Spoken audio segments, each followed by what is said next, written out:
I had zero culture. I'm from Ohio. You know, I was going to paint bags of Wonder Bread, you know what I'm saying, and potato chips, and you know, and cars. You know, it's just like I had none of that. So I leaned on the one thing that I knew, and that was talking about myself.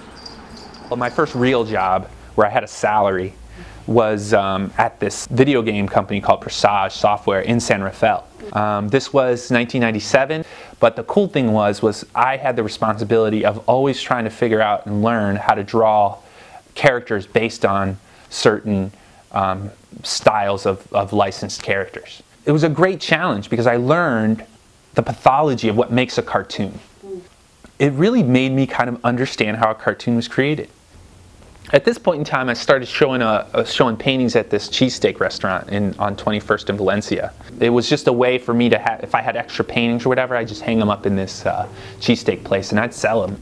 I lived like a couple blocks up on Hampshire Street, and I would go past this corner store all the time that was just killed with tags. And the owner was there, and I'm like, I'm totally happy to do a mural on this place right here. And he's like, show me some work. And I was like, well, I got my paintings over at Jay's Cheesesteaks. And he's like, I went to high school with Jay. He's like, I seen that work in there. He's like, I like that work. He's like, why don't you make me a design? So I made a design, gave it to him. He gave me $800 to do the mural around that block. Didn't know what kind of paint to use, didn't know how to draw it, nothing.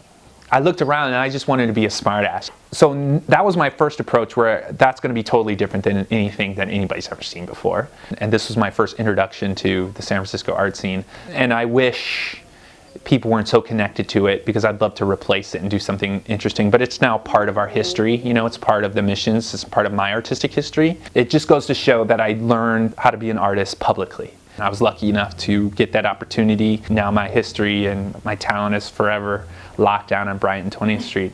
And then that was my first mural. And it's going to be interesting to see what happens 10 years from now, as it was 10 years ago.